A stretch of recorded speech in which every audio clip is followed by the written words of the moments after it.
So good morning. My name is Craig Howell. I'm the Vice President of Marketing and Product Management for Seegene Technologies here in the U.S. We're glad to see you guys here. Your time is valuable, and we're glad that you're spending some of that time with us. We have a nice program today. Our first speaker is David Yang. David is head of R&D for Seegene here in the U.S. He's going to give you a very short talk around the Seegene technology.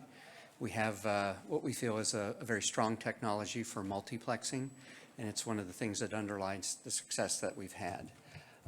David is a PhD in a physical chemistry from Emory University. I have to remember that.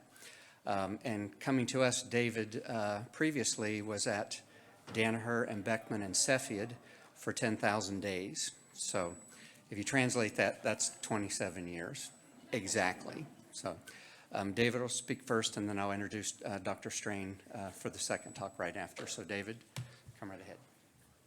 Thanks, Craig. So thank you for attending the talk. I'm going to talk about enabling highly multiplex syndromic panels. Basically, the idea is that clinicians, we're done with the era of yes, no for specific answers, but you come in with a set of, a syndrome, you come in with temperature, fever, etc. You really want to know what's going on, and the way to do that is try to get many answers from a single sample. And so there's a lot of value to be able to do that. There are a lot of methods that are existing today, a lot of companies that are presenting here and have been around for a while, but I think we can all admit that those are relatively complex and expensive systems requiring maybe spatially separating, dividing up your samples, or running heterogeneous detection schemes. I want to very quickly talk about Seegene's proprietary technologies. It's basically two really fundamental chemistry foundations from which some hardware, software innovations can be used to enable a lot of multiplexing, and it basically breaks the paradigm of one color, one analyte, one color, one CT, so that in a single color, you can get 3 or 4 CT values, and obviously if you have 5 colors, you can get as many as 15 to 20. So not all multiplex approaches are the same. At Seegene, the two chemistry technologies are DPO and TOS chemistries. I'll explain those in a minute. And then based on this chemistry foundation, now we can do interesting things with the data that allows us to do multiple detection temperatures, which enables us to get multiple CT values out of a single color. And then using the same technologies, be able to have large panels of mutation detection. So let's start with the basic building blocks, which is the dual primer oligos or the DPOs.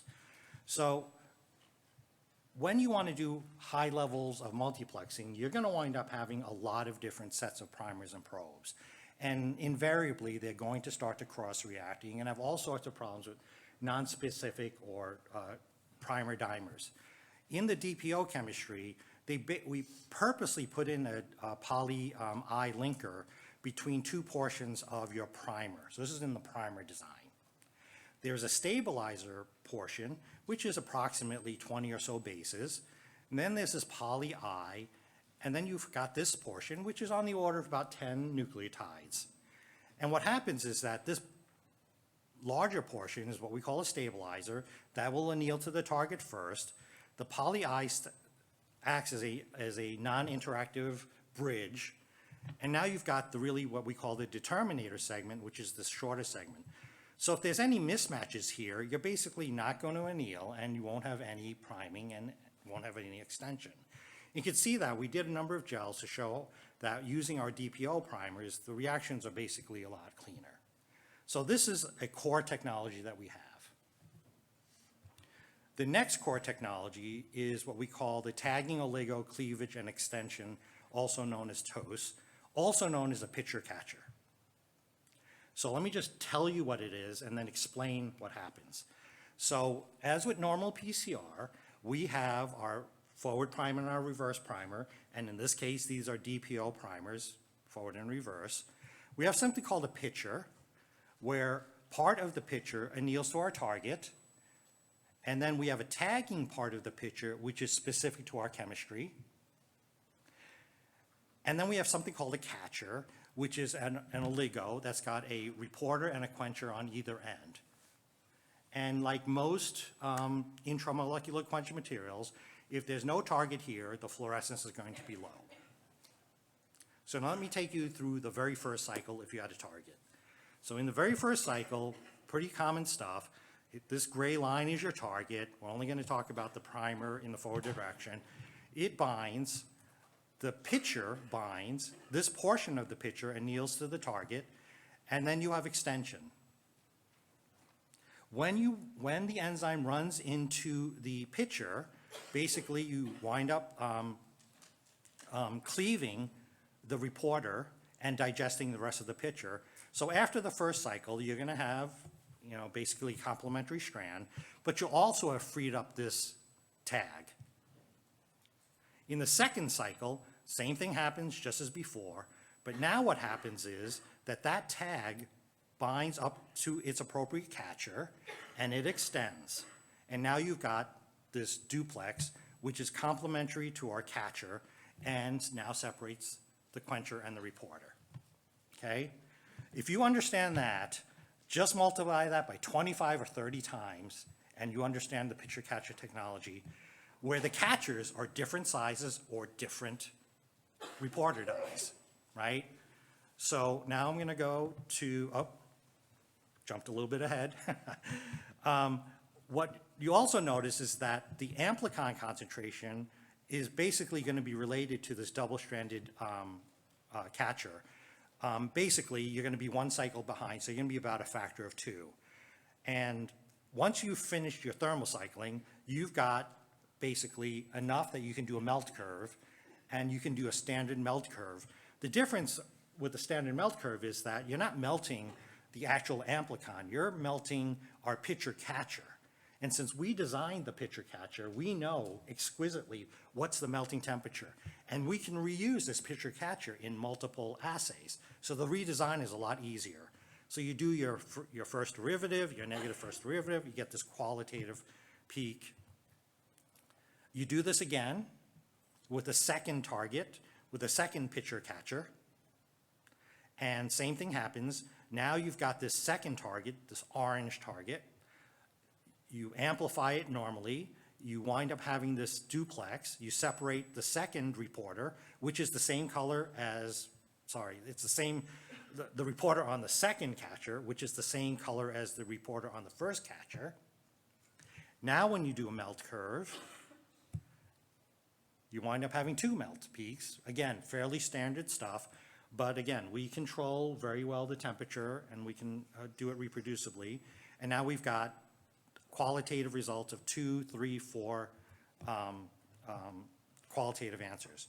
And in fact, we have whole families of these pitcher catchers for one dye, and then we can build them up. In this example, we've got 4 different dyes, and so we can do a multiplexing of up to 20 colors. So this is interesting, but the toast chemistry using these pitcher catchers allows us to do something very interesting. So let's talk about melt curves just for a minute. Let's imagine that you had all the time in the world to do an assay.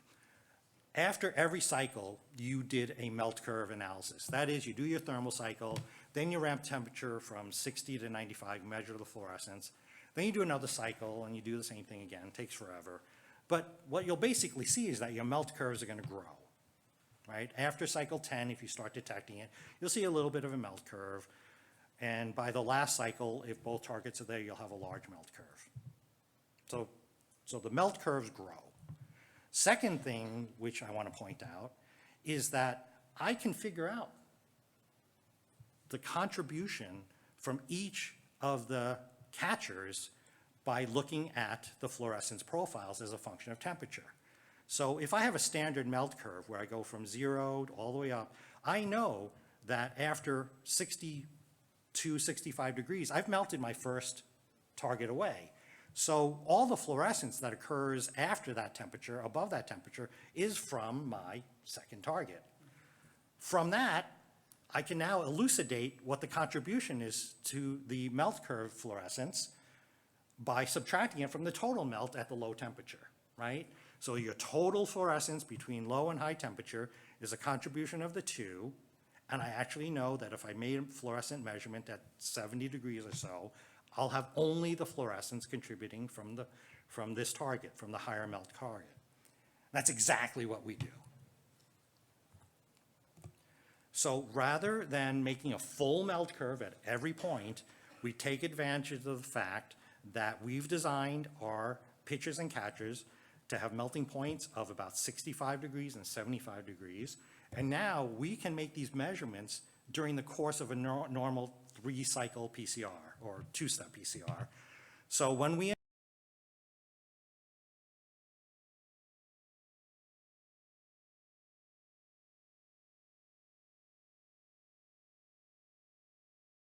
measurement at the extension temperature, which is 72 degrees, that is, at that temperature, the shorter fragment would have melted away, and now you only have fluorescence from the larger target. And so by doing this simple mathematical calculation, you can elucidate a CT value for each of those species in the same color. Pretty straightforward. Basically, the target to the higher melt is the fluorescence at this, it's basically the absolute value because background doesn't really matter here. And then the MFI, the mean fluorescence intensity for target 2, is simply the difference of the two. And pictorially shown a different way, you can see it here. This is MUDT, multiple detection technologies. It's a application of DPO primers and the toast chemistry, and we're actually working on what we call 3CT, which I think you can understand is getting the 3rd cycle. And in principle, although I think the engineers might challenge me, in principle, you should be able to do 6CT, right? Because as long as you have a distinct point where you can measure the drop of each target, you can then back calculate all the fluorescence measurements. How much time do I have? Probably just another minute. 2 more minutes. Okay. Last topic I want to talk about is the fact that we can do exquisite mutation detection using our toast chemistry. I'm actually going to come down here because I like to talk when I'm on. So in the toast chemistry, again, you have this idea that you've got this pitcher that anneals to our target. And what's critical is this juncture right in here.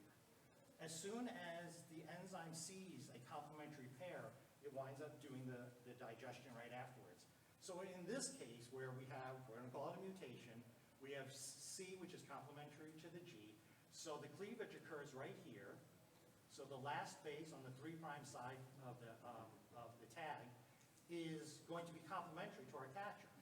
Because it's complementary, we now extend, and we have a signal which tells us immediately that that point is a G. Let's say we have a mutation, or is this a mutation? It's a wild type. Okay, so I reversed it. In the wild type, it's an A. Well, guess what? We have the C in our tag, so it does not cleave there. It cleaves at the next base, which is complementary. So we have a CG instead of just a C. We have a CG. And in our catcher, this G is not complementary to the G, so there is no extension, and so we don't see this complement to the catcher being formed, and so there's no duplex formed. So in this way, we have very targeted way to look at SNPs at multiple positions, and in fact, we've got kits that are looking at, I forgot the total number, I think it was 30 SNPs with great dynamic range for looking at 10 to 100 to 10,000 to 1 mutations. So with judicious design of our tagging sequence, we can really have a very good probe that uses a simple 4 or 5 color PCR thermocycler, gives us qualitative and quantitative information about these mutations. So with that, questions? Okay. Thanks, Dave. Good job, Dave. I'm going to go ahead and hold questions till the end. So it's my pleasure to introduce Anna Strain, Dr. Anna Strain. She is the manager of Infectious Disease Laboratory at Minnesota Department of Health. Before that, she also was supervisor in virology and immunology.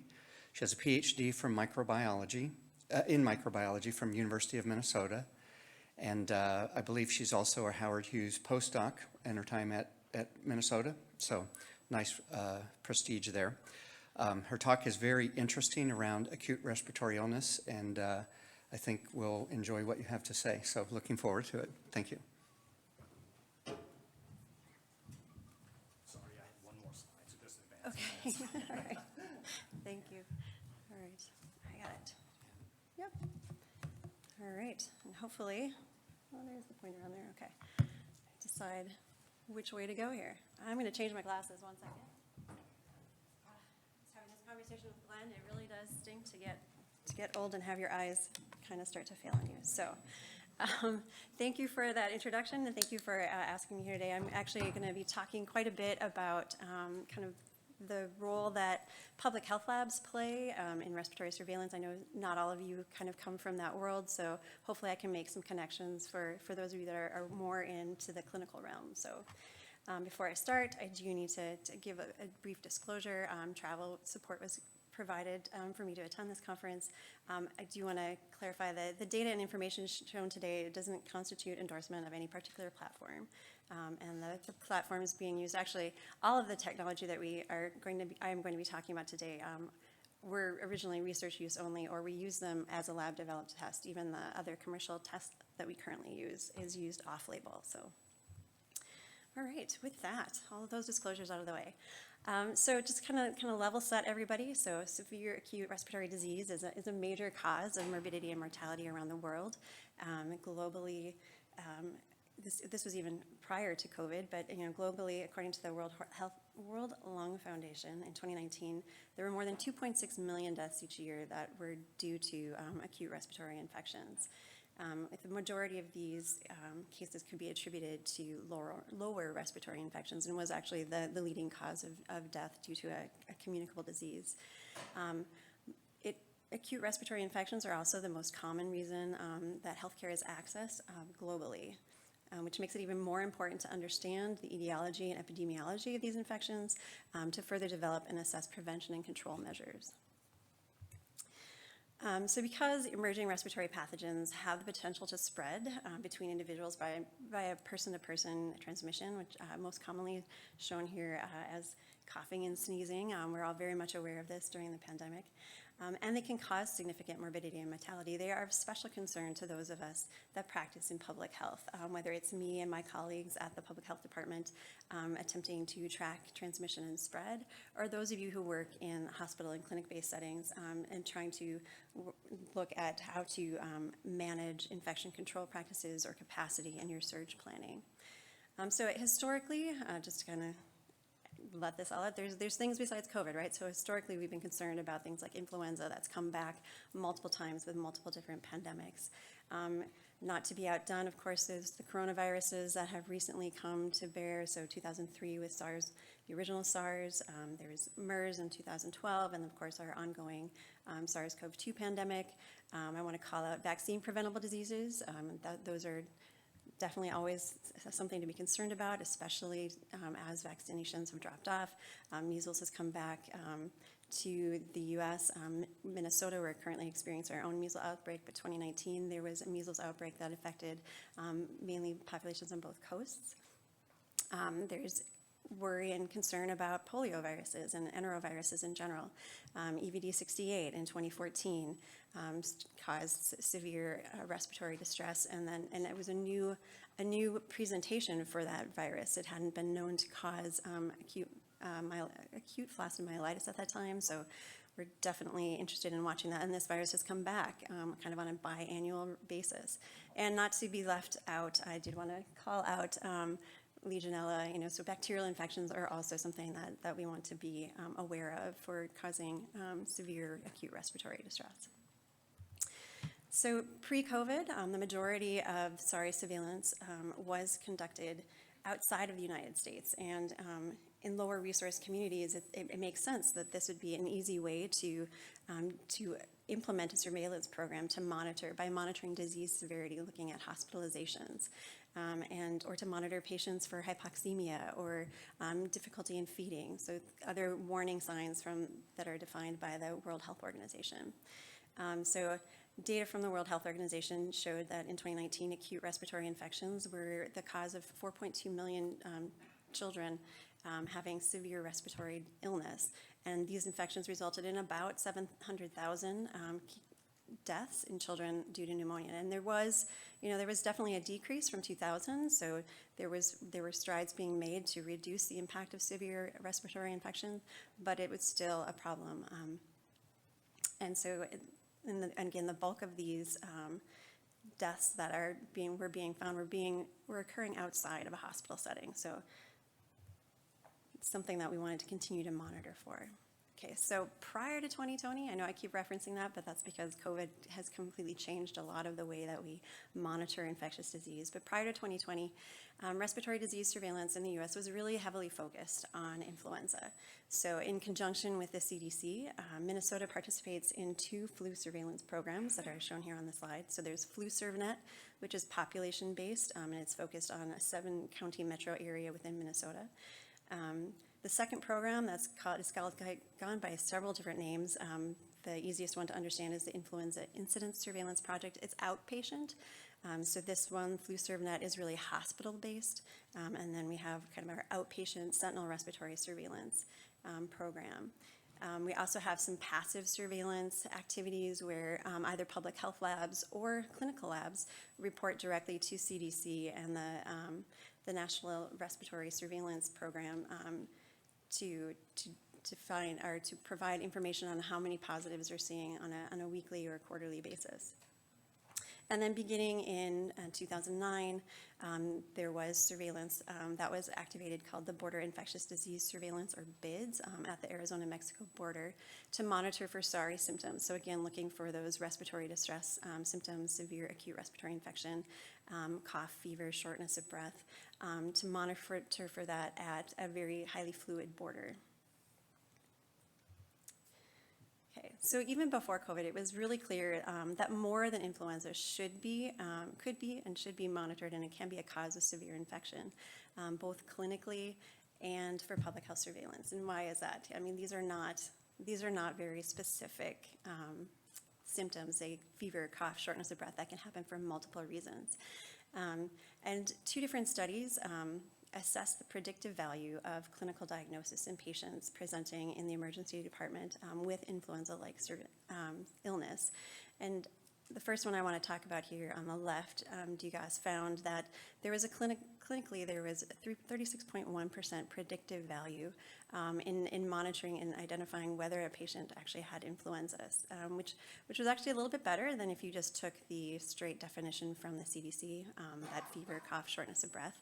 Right, so 36% of the time they were accurate, right? It was influenza, but there were other things that could have been out there. And so in a second publication by Hansen et al., they looked deeper. They used a multiple pathogen panel to find out what else was causing those diseases. And those symptoms. This is something that we do at the health department. It's not flu. What else could it be?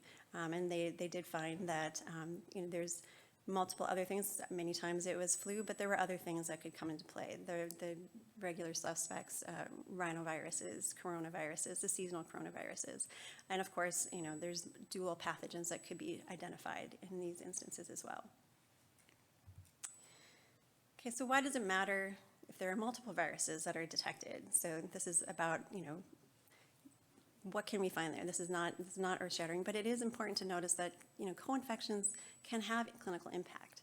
So it's similar to what is known for influenza and bacterial superinfections. Studies have shown the same to be true for flu plus other viruses, right? So if we look at least in the terms of hospitalization, there is an increased the odds ratio of hospital admission is significantly increased when you do have flu plus another respiratory virus, especially when you look based on age and across all ages, you can see an increase in the risk of hospitalization. Okay. So taking it back then, That's why we're interested in multiple pathogens at the clinical side. From a population base, we want to know what is out there, what is circulating, what is making our community sick, how is it changing over time. We want to monitor for when we see things like enterovirus D68 start to pop up and have different clinical presentation. So in Minnesota, we have a kind of a number of different respiratory surveillance programs that allow us to monitor at each phase, at each step, and try to target different populations. So slide is just kind of giving you that kind of blanket umbrella overview of what we have been looking for. So the first one I'll talk about on a little bit more detail on the next slides is our SARI project, the Severe Acute Respiratory Illness Project. It was a program that was run from 2013 to 2016. It was hospitalized based. It was on patients that had to be hospitalized. So they had fever, they had cough, they had respiratory distress, but they had to be hospitalized. We also have and continue to have our hospital-based influenza surveillance. We have outpatient surveillance that's looking again at those. They're not hospitalized, but they're in the community and they are presenting to their clinician with influenza-like illness. And then we also have what we call our unexplained death program in Minnesota. And it's an unexplained death or critical illness with infectious disease hallmarks. And our priority is given to kind of the previously healthy patients that are over 50 years old. But we will accept specimens from other. Sorry, I'm hearing barking dogs. I was like, what is that? Sorry. So we monitor for that, and the asterisks on this slide indicate the surveillance programs that we actually receive specimens for at the health department. There are other surveillance activities because now, especially as hospitals and clinics have started onboarding their own respiratory surveillance using these multiple pathogen panels. But even prior to that, if they're just running for a single target, we actually do request data submitted to us to help us with our surveillance data. We can't test everything. It would not even be practical for the health department to test everything. So we ask for that data to be shared with us as well. All right, I'm trying to stay on time, sir, Greg.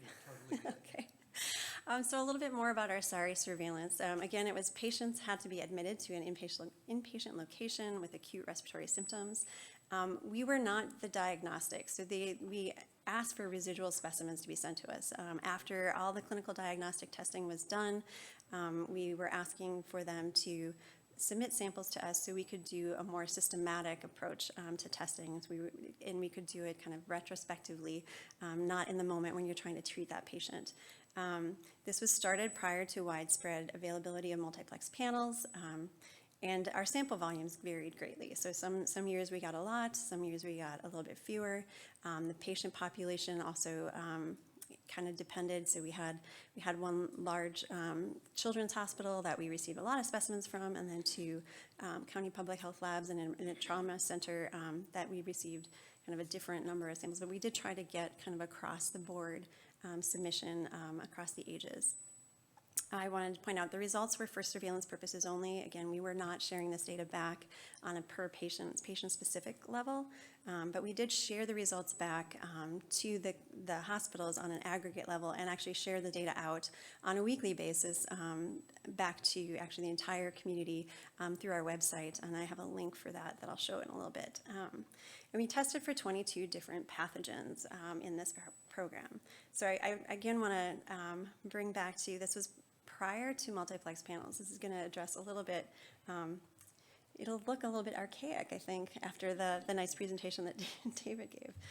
So when we started this, we actually initially had 12 singleplex reactions for our viral respiratory panel. We also had a panel for bacterial respiratory pathogens.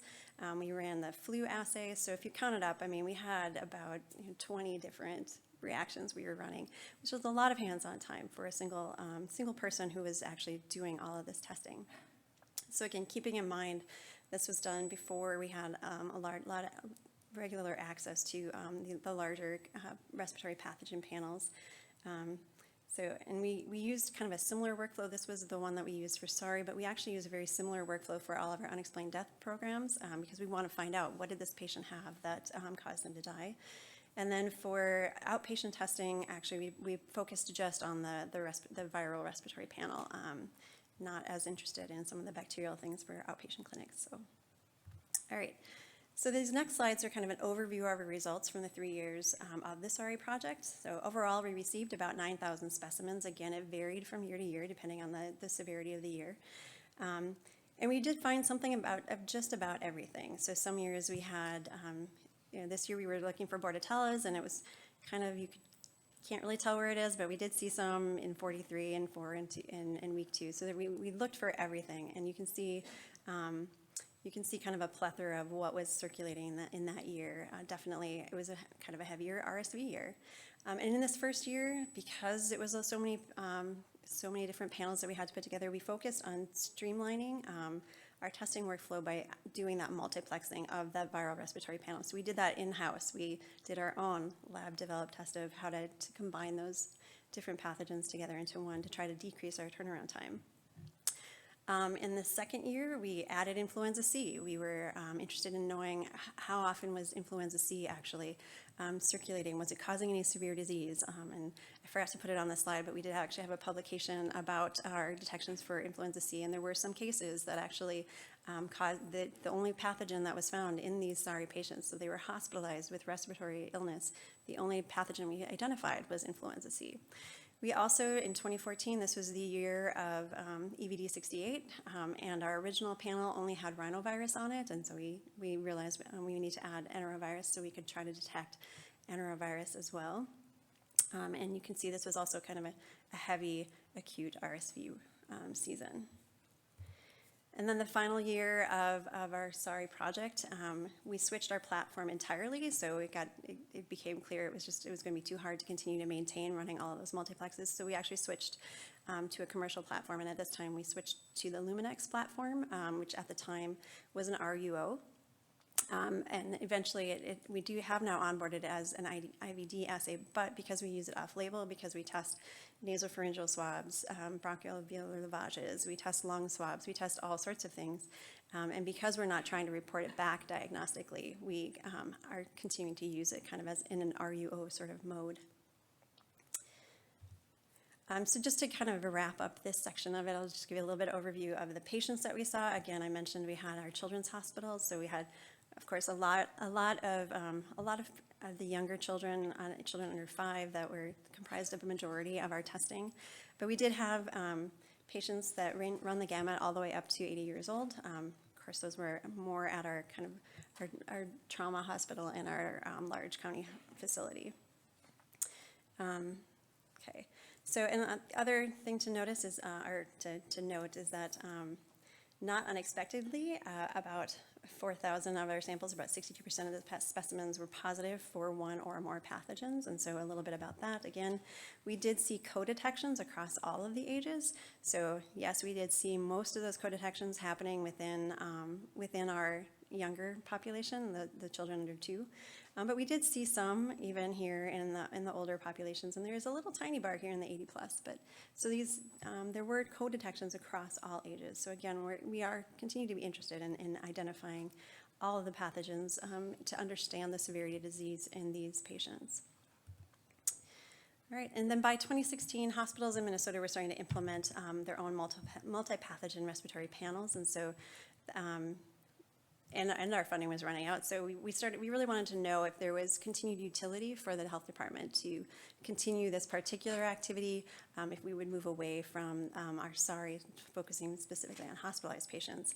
And we did do an analysis to determine, as hospitals were onboarding these respiratory pathogen panels, and they were testing, very specific for symptoms, could we detect with a more systematic process additional clinically relevant pathogens? And the short answer is yes, we could. So this first slide here, the first bar shows what was detected on patients or in samples at the hospital level, and were there additional pathogens identified by MDH. And you can kind of see from this also, of course, what pathogens the hospitals were targeting. Obviously, with our children's population, they were looking very much for respiratory RSV, respiratory syncytial virus. They were looking for enteroviruses. There were a lot of flu pathogens detected. But we at MDH also identified, using our more systematic approach and testing everything for everything, we're identifying additional pathogens and other viruses. And again, we saw this was across the entire spectrum of ages, so. Right, so the SARI surveillance project ended after 3 years in 2016, which coincided again with respiratory panels being used more widely in other hospitals and clinics. But we continue to maintain our respiratory surveillance programs, not the SARI project, but we still have our outpatient surveillance. We still have our sentinel sites that we're looking for these additional respiratory viruses and respiratory pathogens. And then also unexplained death. And now we are also starting to monitor for COVID. So I wanted to bring this up just to note that, yes, during the pandemic, there is a whole period of time when nothing else was out there. All you saw was COVID. But as we are starting to move back into people being out and about in the world, we're interacting again with one another. We potentially have lowered our immunity to other pathogens because we haven't been exposed, right? We're not getting that routine hit on to test our immune system and to keep our immunity up. So we are starting to see, again, this is the data from actually the end of this year's flu surveillance, so back in May of 2022, so May of 2022, we're starting to see, again, a lot of other viruses. We're seeing everything else kind of come back out. It's not just COVID anymore. It's not just enteroviruses, and it's certainly, at the time there wasn't just flu. So we anticipate going forward, we are going to go back to what we saw before, multiple co-detections. This one, Glenn was asking me, are we still seeing other coronaviruses? Is it just COVID or are other coronaviruses coming around? So I just wanted to point out that yes, all of the seasonal coronaviruses, they're still out there, right? You can still detect them. So maybe everybody's thinking about COVID, but we're still seeing a smattering of all the other kind of usual suspects. And this is where, this data is posted on a weekly basis throughout the year. We used to only stick to that flu surveillance season, but we've started doing surveillance year-round and posting that data. Okay, oh gosh, there's time right there. I don't have to ask you what time is it. All right, so I wanted to kind of take a step back and talk a little bit more about the Syndromic approach. So that's how the public health lab is looking at respiratory viruses surveillance. And so we have also, as David was mentioning, we are also moving to more of that syndromic approach. So we started off with our singleplex targets. We're looking for different viruses, but even thinking about that, we need to think more globally. What other approaches might we have? And the benefit to this is that it allows us to look for things beyond, what your usual suspect, your initial thought was. And infectious diseases, they cause a lot of broad, diverse symptoms. The agents might be bacterial, they might be viral, might be fungal.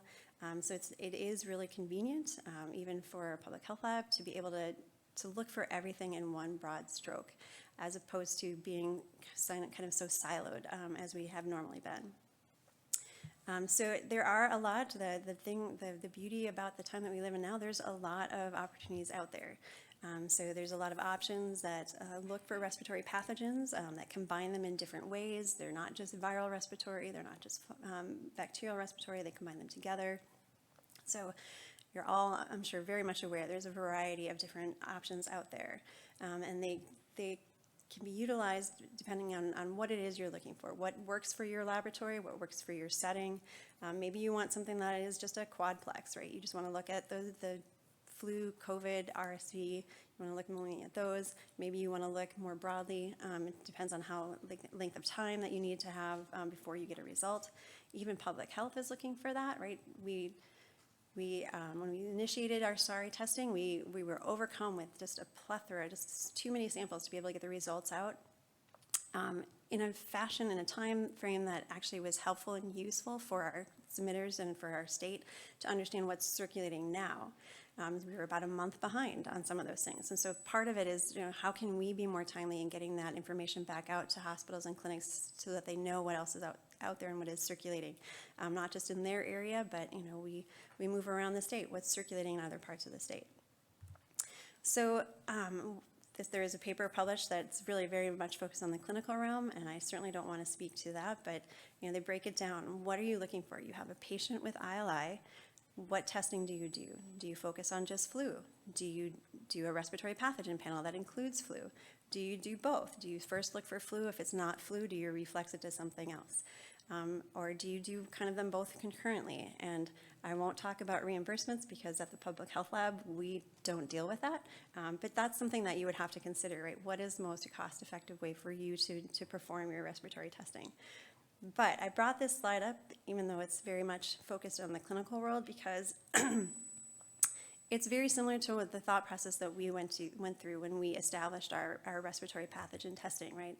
We have our hospital-based surveillance. These have already been tested for flu, right? We're getting them in so that we can identify what type of flu it is. And if we can get it as positive for SARS-CoV-2, we send it off for sequencing so we can find out what variant it is. If we have a non-hospitalized or an outbreak or a cluster, that's a situation in which some of those facilities don't actually have access to testing, and so they get sent to us, and we do the testing to actually do the diagnostic testing. So we first look for flu and COVID so we can report that back because those are actionable and they can help get those patients treated. If it's not that, then we reflex it to a respiratory pathogen panel so we can find out what else might that patient have had or what else is going on in that healthcare or that long-term care facility, that they can put some protection control measures in place and try to deal with those, deal with those activities. Excuse me a second. Sorry. And then we also have our outpatient sentinel site programs, and so that's also looking at unexplained death, looking more broadly in the community, what is circulating, what is making people sick enough to go see their clinician, but not sick enough to actually be hospitalized for it. So we start again with flu, so we want to know if it's flu or COVID, and we go to the respiratory pathogen panel, and then we also have, if it's positive for enero and rhino, now we're trying to differentiate that because our current platform, the Luminex, doesn't differentiate between those, so we are looking to see what is it. If it's an enterovirus, we'll send that off to sequencing to find out what type of enterovirus it is. If it's an adenovirus, we don't have a molecular tool for that yet to do typing, so we send that to culture because adenoviruses grow really well. Okay, so as we were looking around and we're constantly scanning and looking to see if we can make improvements to the process that we have. We still do a lot of different extra additional tests. We want to always look to see if we can find some different strategies, some new technologies that may help add to our surveillance program and reduce the amount of time that our staff is spending doing setup and getting things put together and getting the assays running. So, and looking around at newer platforms, we came across information regarding the Seegene respiratory products, and we were interested in looking more closely because they did add back the ability potentially for us to look for Bordetella pertussis without having a separate assay to run for that. It has a nice hands-off time, right? You can just put them all on one and go. You don't have to do quite as much aliquoting and all of that. So again, a few things were of interest. It utilizes equipment that we already have. So we have multiple CFXs already, so it wasn't going to be new technology that we would have to learn. We had staff that were familiar with the Starlet extraction platform and the utility for that. So there's definitely some benefits for us to kind of look and explore that. And I already mentioned, I skipped ahead in my talking. It allows us to look for Bordetella pertussis, strep pneumo, which we don't normally look for in any of those pathogens, and the H flu. Those are not currently a part of our routine surveillance program, unless specifically requested on unexplained death. So it allows us to kind of add in some additional targets and gather some additional information that we wouldn't necessarily have. And again, the nice thing is that it's very flexible. You can focus in on certain pathogens, or you can add them all together and do them all at once. All right.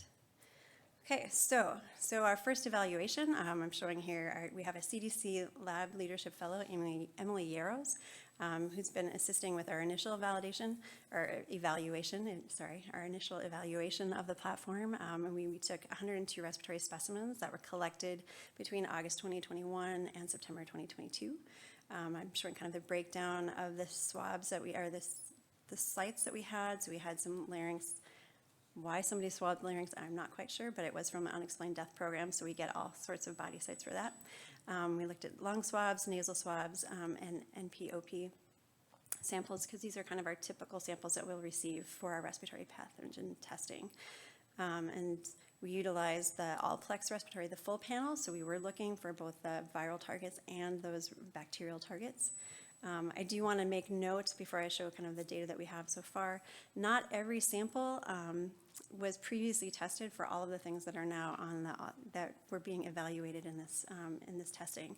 And the samples were also stored. Some were stored at -20, or they were then also some were also stored at -70.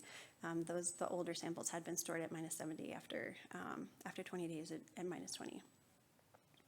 Okay, so the data. So our initial assessment, and we've had 91.7% agreement, and that takes into account those things that were kind of either there were new detections on the bacterial side, there were multiple new detections because we hadn't tested them for H. influenza or strep pneumo previously. For those that we had tested before, there was actually really good concordance with those data for some of those ONX samples. We did identify some newly positive rhinovirus samples, which was interesting to see, and so we'll do a little bit dig back and see if we have some more information about that. We did have 6 samples. This is where most of the discrepancy came in. There were some samples that had apparently degraded during storage.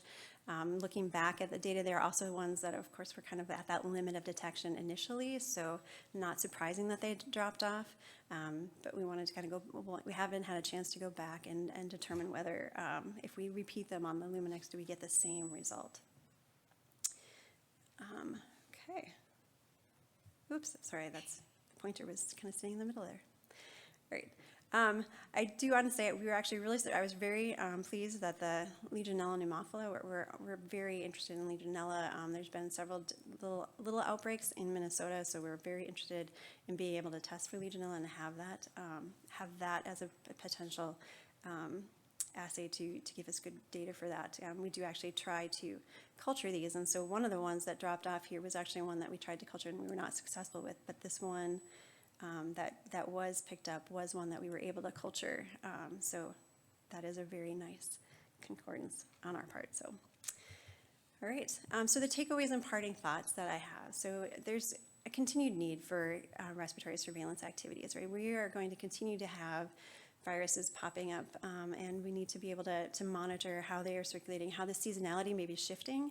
So after COVID, the viruses seem to, they took their opportunities with the naive population, and you can kind of see there's a shift in the seasonality, right? Things are coming up at different times of the year, and they're just trying to settle back into when they should be circulating. And this kind of more broad brush surveillance activity allows us to detect that and changes in those seasonalities. The systematic surveillance also identifies additional causative agents. So they have flu, but maybe they have something else that can help explain the severity of their disease. And we are very interested, actually I was really interested in hearing about the SNP analysis. We have other assays, not respiratory virus targets, but for VZV, there's SNP analysis would be really very useful, I think, or serotyping, serogrouping.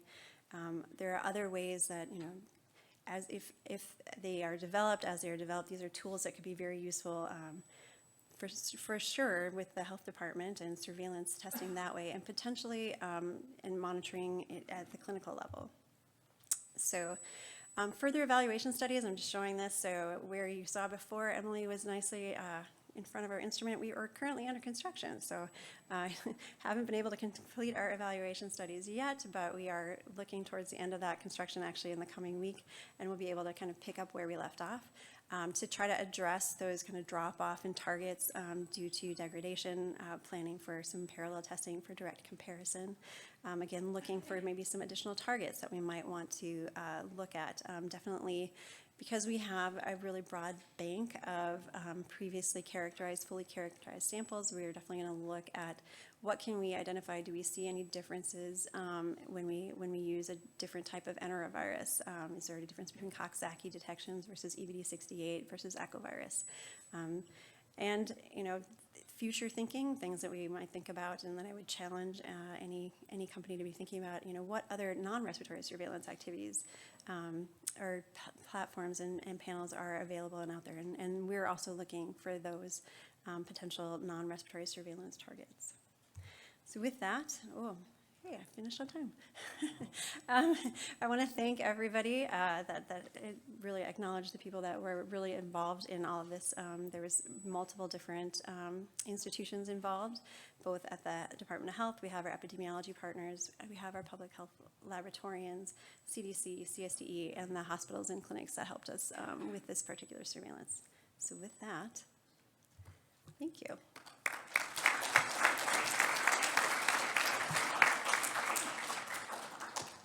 Do we have any questions for Dr. Strain? Please raise your hand here. Yeah, I've got two questions. One, you said you had influenza C. Yep. For surveillance. Most labs, of course, don't test for influenza C because it causes usually very mild disease. So did you see any severe disease being caused by influenza C? Yeah, I'm sorry, I didn't know if you had another question. Sorry. The second question is putting Bordetella pertussis in panels like this is something that I'm very, very leery about, because if you over-test your Bordetella pertussis, you see a whole bunch of samples come up with very, very low CT values, and those are kids that are typically colonized. You see a lot of kids colonized by pertussis. So does this assay give you a CT value that you can use to try to differentiate real disease from colonization? Okay, so I'll start with that one. I don't know if, David, you want to say more. You can get a CT value, and we actually haven't detected any Bordetella yet. There has actually been much Bordetella circulating. So the samples that we put on, none of them had Bordetella pertussis detections in them. So I don't know if you want to add anything more about the CT value. If it's an all-plex, it's a TOS assay, so the chemistry is the same. It's a matter of just reprocessing the data. I think it's theoretically possible, but I don't know what load. I would have to double check. Yeah, off the top of my head, I don't remember. Yeah, the data should be there, so Yeah. it's a TOS assay. Yeah. So that answers that question, and then back to the flu C question. So, excuse me. So we did actually see, it's really just 1 year where we started our flu C our panel in 2014, 2015 in that season, and we did actually see detections, and then it kind of also had kind of this seasonality where we saw, there was 1 year where we saw a lot of flu C, and in that year, we did have at least one case, there was 2 cases that were hospitalized with influenza C, and in one of those cases, the only pathogen that was identified in that patient was influenza C. That particular patient was immunocompromised, so they definitely had some other underlying conditions that led to influenza C causing some more severe disease. But yes, you are correct. Most people do not have severe disease with influenza C. We were interested in it mainly so that we could initiate, kind of draw a baseline for how much influenza C was out there. Was it potentially impacting other disease symptomology or not? And we were very interested and intrigued by this case that was the only pathogen they had detected. And because they were immunocompromised, we actually received samples over about a 6-week period, and they had continual shedding of that virus. So, yeah. One last one. Oh, sorry. Sorry.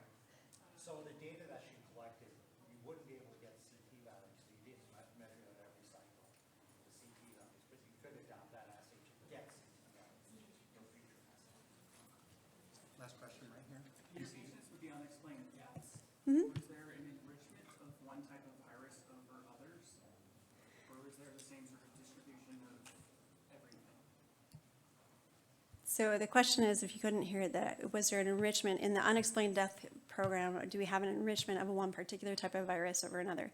And the answer to that is, I mean, it kind of goes seasonality, right? So when COVID was out in 2020 through 2021, I mean, that primarily what we were detecting was COVID, very little flu.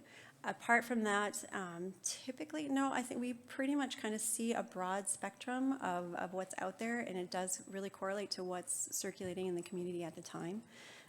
So yeah, for the bacterial, the one drawback on those, for for the bacterial pathogen panel is that sometimes you will get strep pneumo that is just in the nasal pharynx. So that's why we like to get the paired swabs between the nasal pharynx and the lung swabs, so that we can see if there was actually some of that detections also within the lung, so that it can correlate with the disease severity.